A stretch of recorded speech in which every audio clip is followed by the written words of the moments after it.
सबको जय यीशु की।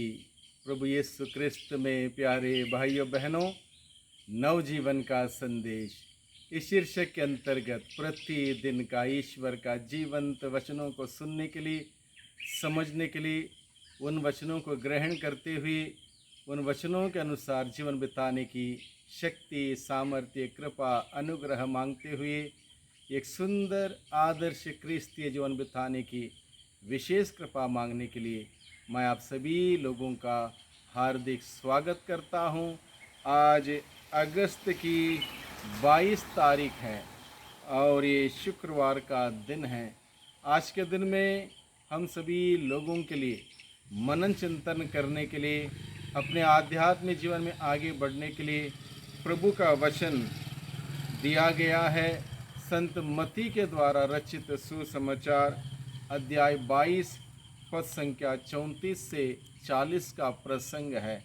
इस प्रसंग में प्रभु हम सबों से एक खास, एक विशेष और विशिष्ट, एक महत्वपूर्ण बात बताता है। इस बात को हम लोग सुने, इसकी गहराई तक जाएं, इसको समझें और इस बात के अनुसार जीवन व्यतीत करने का प्रयास करें। प्रभु से शक्ति सामर्थ्य मांगें। यहाँ पर लिखा है, जब फरीसियों ने यह सुना कि ईसा ने सदूकियों का मुंह बंद कर दिया था, तो वे इकट्ठे हो गए। फरीसी इकट्ठा हो गए और उनमें से एक शास्त्री ने ईसा की परीक्षा लेने के लिए उनसे पूछा। एक शास्त्री यानी कि शास्त्र जानने वाला, धर्म ग्रंथ जानने वाला प्रभु के पास आके सवाल करता है, क्योंकि उनको मालूम था कि प्रभु यीशु के पास सभी सवालों का उत्तर है। इसलिए प्रभु को फंसाने के उद्देश्य से, प्रभु की परीक्षा लेने के उद्देश्य से एक शास्त्र जानने वाला शास्त्री प्रभु के पास आके सवाल करता है। क्या सवाल है? उसने सवाल करते हुए पूछा, गुरुवर, संहिता में सबसे बड़ी आज्ञा कौन सी है? संहिता में सबसे बड़ी आज्ञा कौन सी है? और ये सवाल पूछने के पीछे का कारण ये था, उन दिनों में, उस ज़माने में बहुत सारी आज्ञाएं थी, बहुत सारे नियम था, जिसका हर एक व्यक्ति को प्रतिदिन पालन करना पड़ता था। और लगभग 600 से भी अधिक नियम जिसको हर दिन लोगों को पालन करना पड़ता था। इसलिए शास्त्र जानने वाला प्रभु को फंसाने के उद्देश्य से, प्रभु की परीक्षा करने के उद्देश्य से प्रभु से पूछता है, सबसे बड़ी आज्ञा इसमें कौन सी है? इतने सारी आज्ञाएं हैं, उसमें सबसे बड़ी आज्ञा कौन सी है? और ईसा ने उससे कहा, उसके सवाल के लिए उत्तर देते हुए कहा, अपने प्रभु ईश्वर को अपने सारे हृदय, अपनी सारी आत्मा और अपनी सारी बुद्धि से प्यार करो।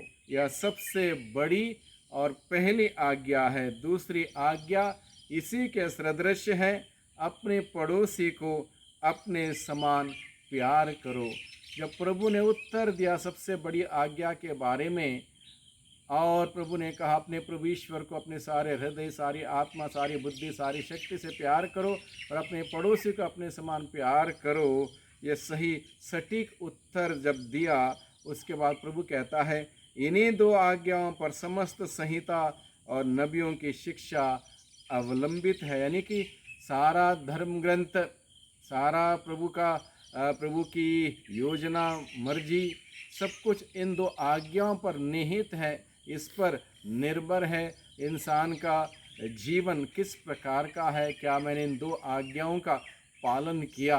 हालांकि बहुत सारी आज्ञाओं को 10 आज्ञाओं के रूप में हम सबों को दिया, और प्रभु यीशु ने उसको और सरल किया। 2 आज्ञाओं में हम सबों के सामने उन सारी आज्ञाओं को रखा। सारी आज्ञाएं इन 2 आज्ञाओं में हैं। इसलिए प्रभु ने कहा, इन्हीं 2 आज्ञाओं पर समस्त संहिता और नबियों की शिक्षा अवलंबित है। यानी कि इन 2 आज्ञाओं में सब कुछ आ गया। इसलिए सबसे पहले हमें बताया ईश्वर से प्यार करना कैसे, पूरे दिल से, पूरे मन से, पूरे आत्मा से, पूरी शक्ति से। बहुत बड़ा लक्ष्य है, बहुत बड़ा गोल है, बहुत एक बहुत ही एक कठिन कठिन चुनौती भरा लक्ष्य है। और यहाँ तक कैसे पहुँचें, शुरुआत कहाँ करें? शुरुआत करने के लिए प्रभु ने कहा, अपने पड़ोसी को अपने समान प्यार करो, अपने समान प्यार करो अपने पड़ोसी को। यानी कि शुरुआत बनती है यहाँ से, स्वयं से प्यार। स्वयं से प्यार, स्वयं के बारे में अच्छी धारणा रखें, अच्छे विचार रखें, सकारात्मक विचार रखें, सकारात्मक सोच विचार रखें, सकारात्मक कार्य करें, सकारात्मक जीवन जिएं।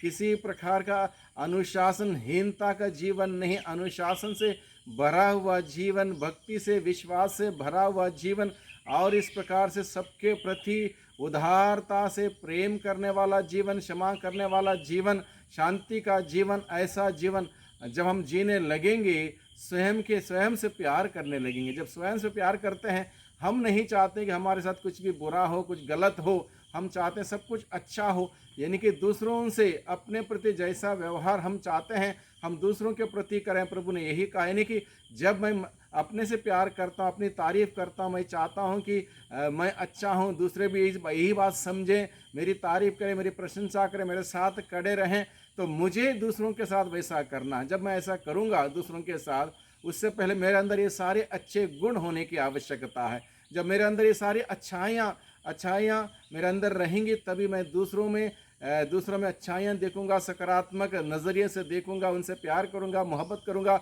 उनको क्षमा करूंगा, उनकी तारीफ़ करूंगा, उनका साथ दूंगा, कष्ट में परेशानी में उनकी मदद करूंगा। और इस प्रकार से जब मैं करने लगूंगा, मैं दूसरों से प्यार करने लगूंगा। जब मैं दूसरों से प्यार करूंगा, तभी जाके मैं ईश्वर से प्यार कर सकता हूं। बहुत बार हम लोग स्वयं से प्यार करते हैं, थोड़ा बहुत दूसरों से प्यार नहीं करते, क्योंकि हम सभी स्वार्थी हैं, हमारे स्वभाव स्वार्थ से भरा हुआ है, इसलिए प्यार नहीं कर पाते। इसलिए प्रभु आज के वचनों के द्वारा हम सबों को सिखाता है, जब तक हम दूसरों से प्यार नहीं करेंगे, अपने पड़ोसी से प्यार नहीं करेंगे, जिसको हम देखते हैं, जिसके साथ रहते हैं, उठते बैठते, जिसके साथ काम करते हैं, अगर उनके साथ प्यार नहीं कर पाएंगे, तो निश्चित रूप से ईश्वर से प्यार नहीं हो पाएगा। इसलिए प्रभु ने कहा, अपने पड़ोसी से अपने समान प्यार करो। जब पड़ोसी से प्यार होगा, पड़ोसी के साथ मेरा रिश्ता जुड़ जाएगा, संबंध जुड़ जाएगा, तभी जाके मैं अपना रिश्ता उस ईश्वर के साथ जुड़ सकता हूँ, ईश्वर से प्यार कर सकता हूँ, हकीकत में पूरे दिल से, पूरे मन से, पूरे आत्मा से, पूरे शक्ति से। और यही हम सबों को पूरे धर्मशास्त्र सिखाता है,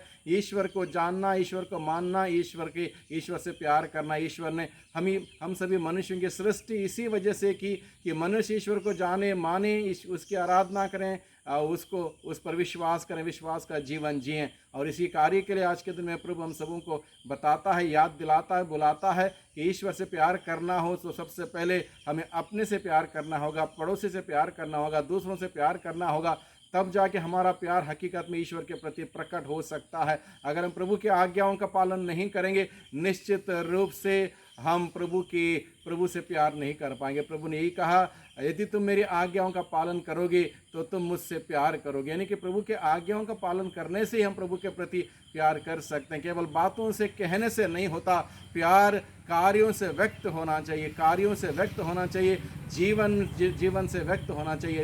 इसीलिए प्रभु बताता है, पूरे दिल से, मन से, आत्मा से, शक्ति से, यानी कि किसी प्रकार का ढोंग ना हो, आडंबर ना हो, दिखावा ना हो, बल्कि हकीकत में उस ईश्वर के प्रति हम प्यार करते हुए, एक दूसरे से प्यार करते हुए प्यार का जीवन जिएं। और इसी जीवन जीने के लिए प्रभु ने हम सबों को बुलाया है। प्रभु के आशीष बरकत हम सबों को मिले, प्रभु के आदेश के अनुसार, वचन के अनुसार जीवन बिताने वाले हम सभी बन सकें। प्रभु की आशीष बरकत हम सबों को निरंतर मिलते रहे। सबको धन्यवाद, सबको जय यीशु की।